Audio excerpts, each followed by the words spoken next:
Hey guys, I have a book haul to share with you today.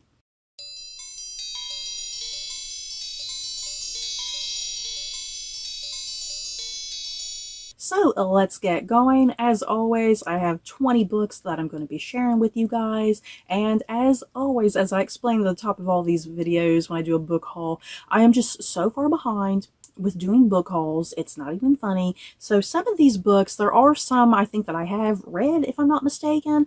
And yeah, some of them are a couple years old at this point. That's how far behind on hauls I am. I'm trying to, throughout this year, catch up as best I can. So yeah, let's get going. First up, Kingdom of the Feared by Carrie Maniscalco. And this is book 3 in this particular trilogy. Here's the thing. I have the whole trilogy now, but I have yet to start it. I'm looking forward to starting it. Since this is the third book, I'm not even going to try to give any sort of plot synopsis. I honestly can't even remember what the trilogy is about.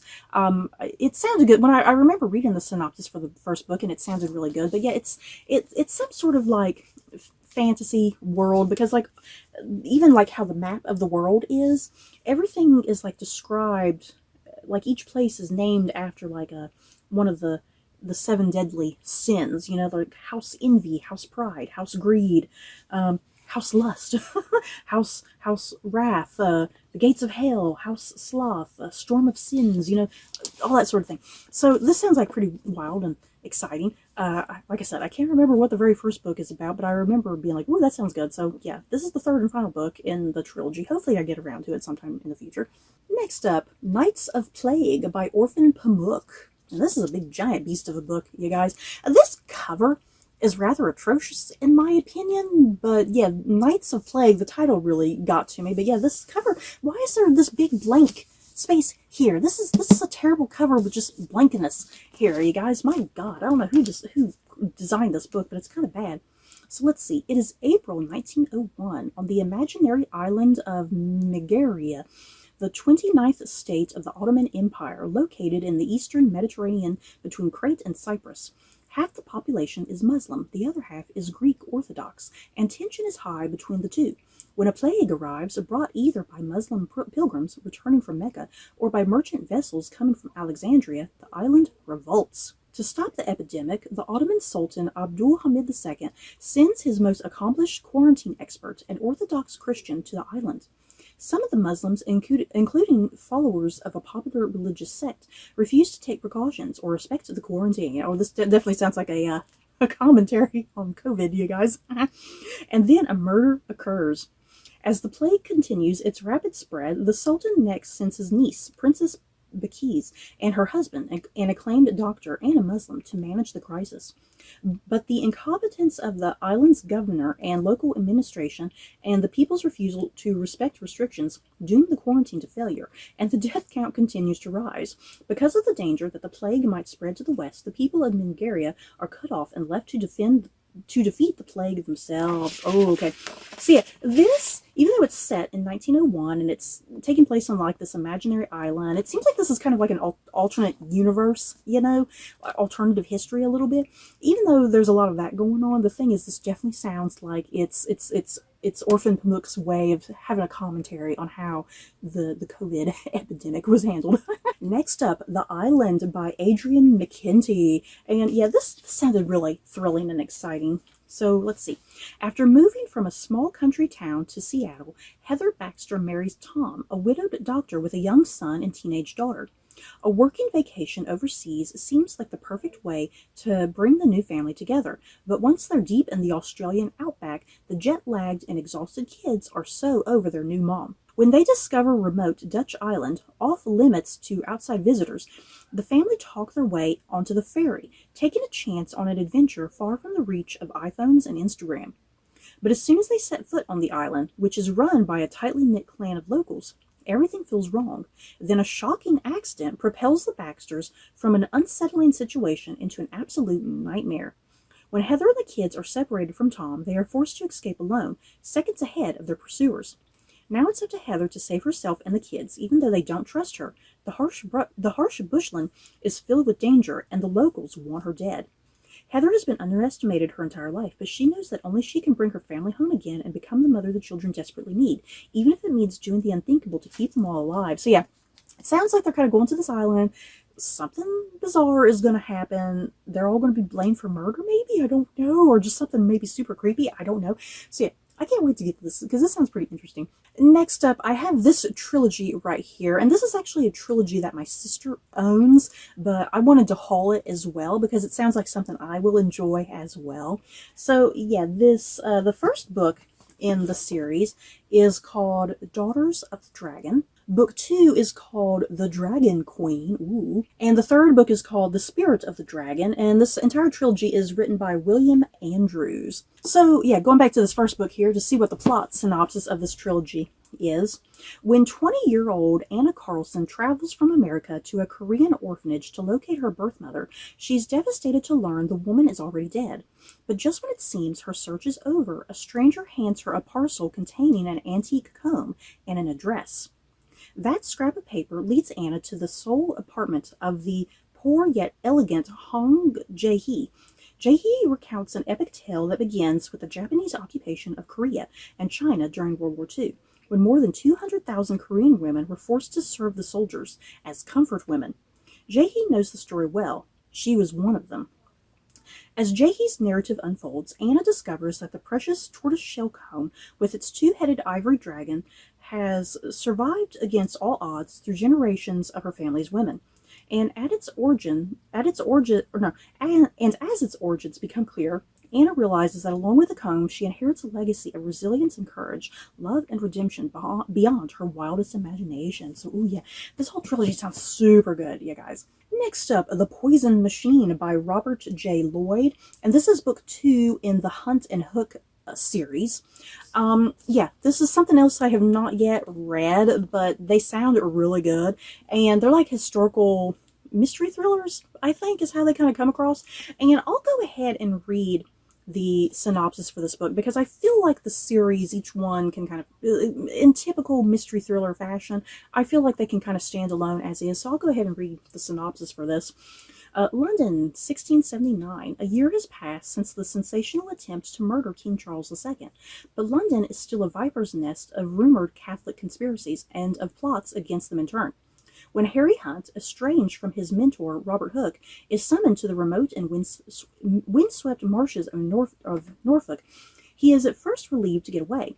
But in Norfolk, he finds that some royal workers shoring up a riverbank have made a grim discovery, the skeleton of a dwarf. Harry is able to confirm that the skeleton is that of Captain Geoffrey Hudson, a prominent member of the court once famously given to Queen Henrietta Maria in a pie. Except no one knew Hudson was dead because another man had been impersonating him. The hunt for the impersonator, clearly working as a spy, takes Harry to Paris, another city bedeviled by conspiracies and intrigues, and back with encounters along the way with a flying man and a cross-dressing swordswoman, and the cunning and vivacious Hortense Mancini, Duchesse de Mazarin, and to the uncovering of a plot to kill the Queen and all the Catholic members of her court. But where? When? Next up, The Empress by Gigi Griffiths, and this is a book that I have read and reviewed on both Goodreads and on my YouTube channel. I believe the video for this is going up on YouTube, if I'm not mistaken. Yeah, if you can't tell, this is based off of the Netflix TV series of the same name, The Empress.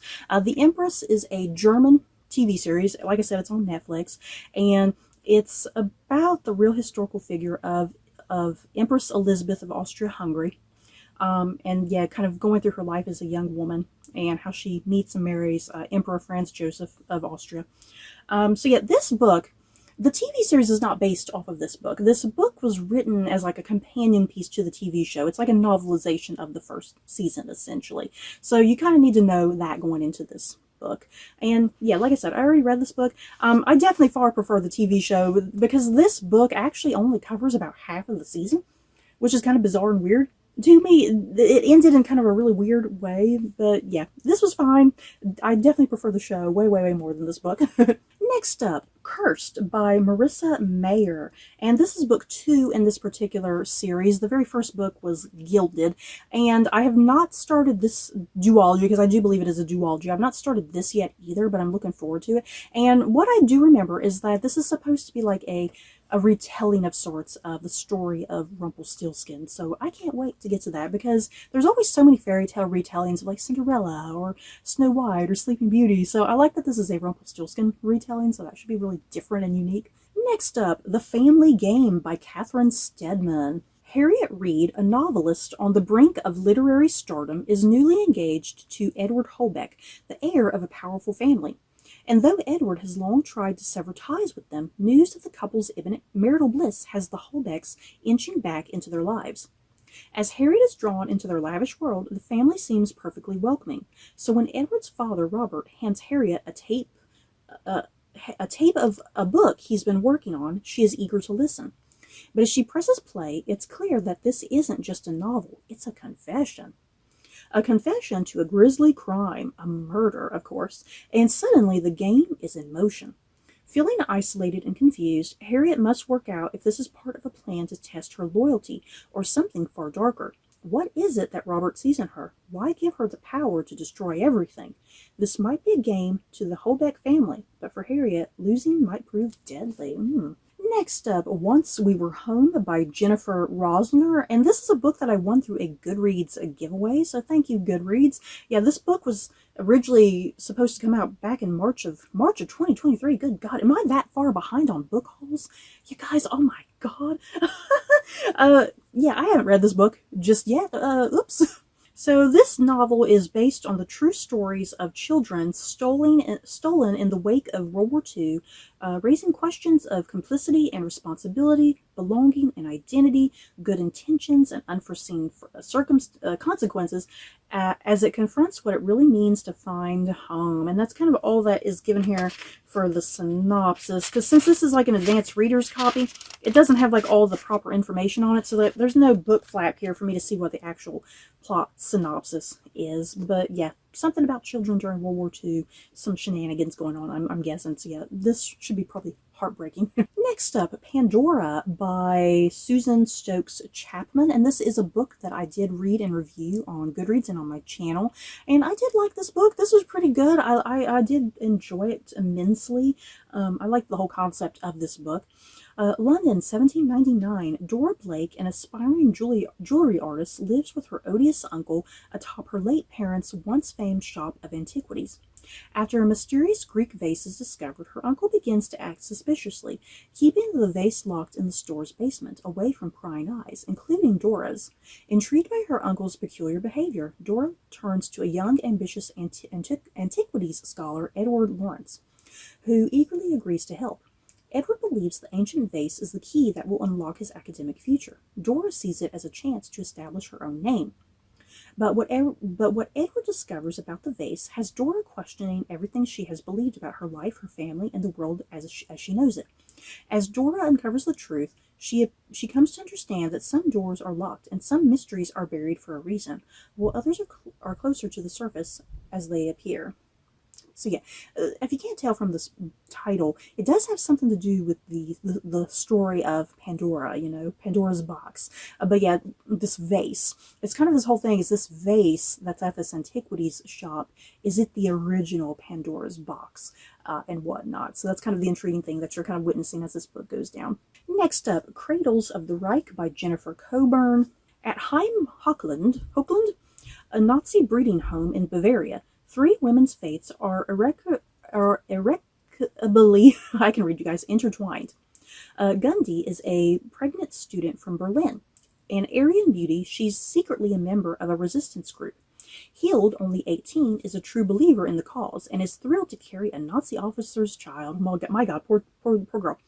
And Irma, a 44-year-old nurse, is desperate to build a new life for herself after personal devastation. All 3 have everything to lose.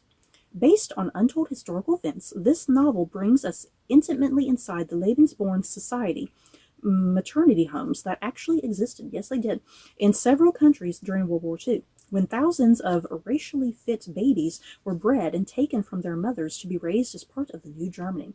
But it proves that in a dark period of history, the connections women forge can carry us through, even driving us to heroism we didn't know we had within us. So yeah, it sounds like this is going to be focused on some women who, think everything of, of Nazi idealism and whatnot, but they're probably going to get turned around from that, hopefully, and see the light.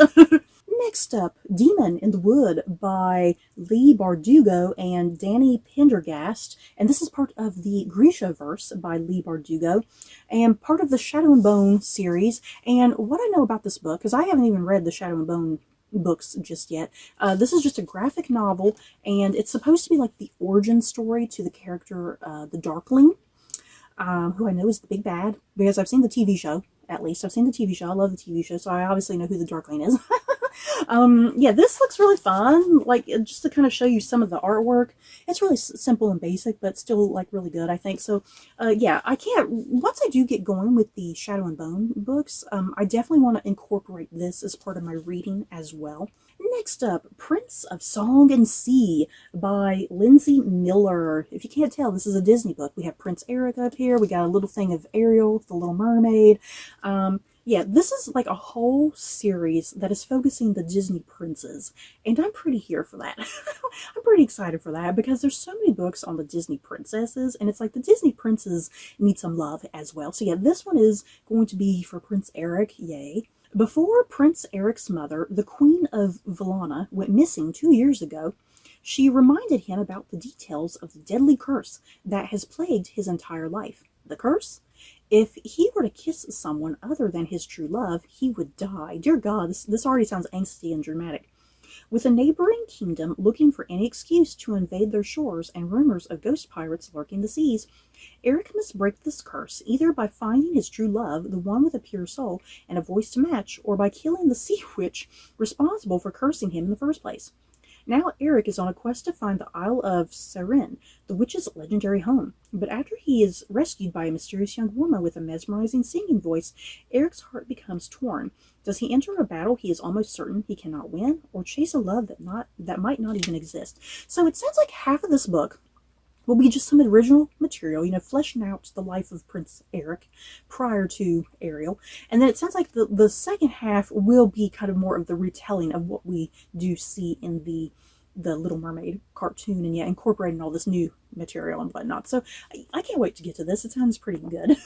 Next up, Leech by Haran Inns, might be how that's pronounced. I love the cover design of this. It's so just creepy. Ooh, I love it. In an isolated chateau, I'm already hooked right there, an isolated chateau, give me more. As far north as north goes, the Baron's doctor has died. The doctor's replacement has a mystery to solve, discovering how the Institute lost track of one of its many bodies.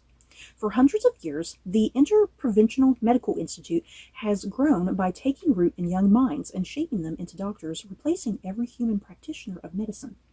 The Institute is here to help humanity, to cure and to cut, to cradle and protect the species from the apocalyptic horrors their ancestors unleashed. In the frozen north, the Institute's body will discover a competitor for its rung at the top of the evolutionary ladder. A parasite is spreading through the Baron's castle, already a dark pit of secrets, lies, violence, and fear.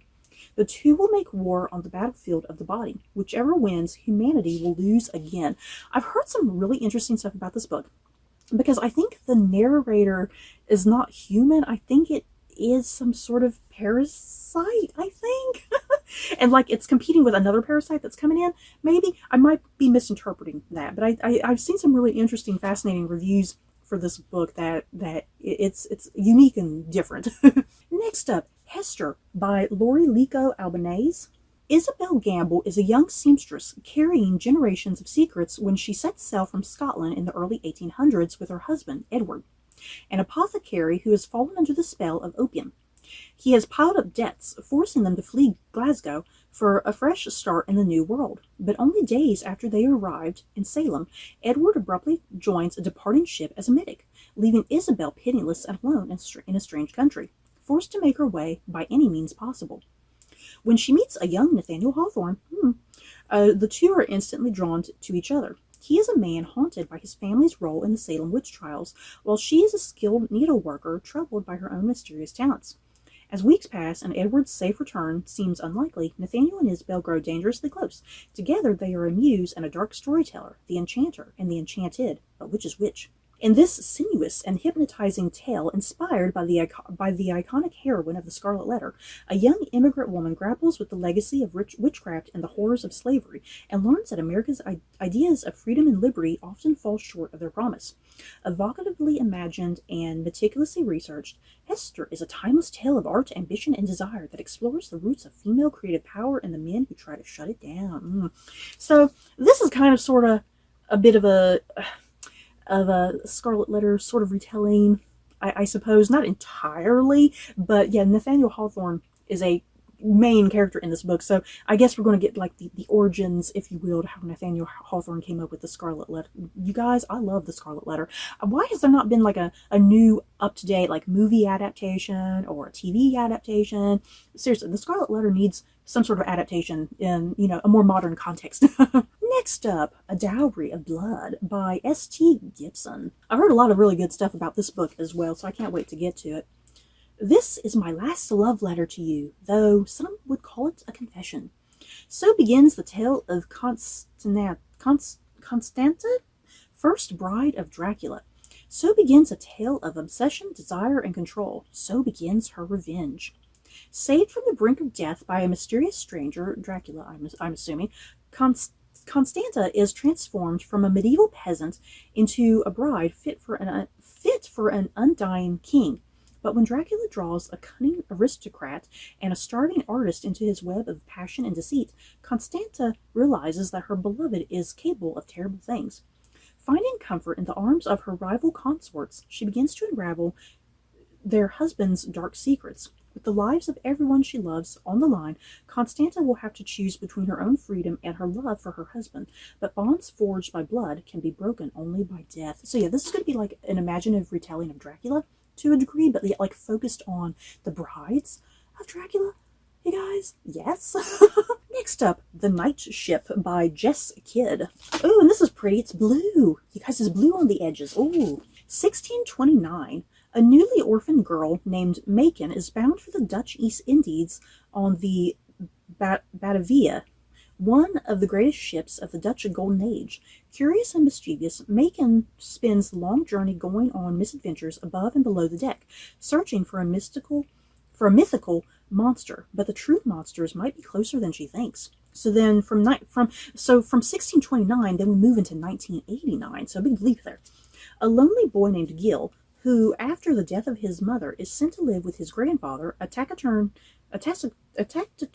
fisherman, off the coast of Western Australia, among the members of the seasonal fishing community where his late mother once lived. There on the tiny reef-shrouded island, he discovers the story of an infamous shipwreck. Oh no! Oh, I already see. So the little girl in 1629, she's on this ship. It sounds like the ship is going to sink, I'm assuming. So we're going to be left in suspense if this little girl lives or dies. So yeah, in the 1980s, yeah, this little boy, he's going to discover, I guess, if she did or not. And it's probably some great-great-grandmother of his. You know, seriously, that's how it's probably going to be. Some sort of great-great-great-grandmother or other.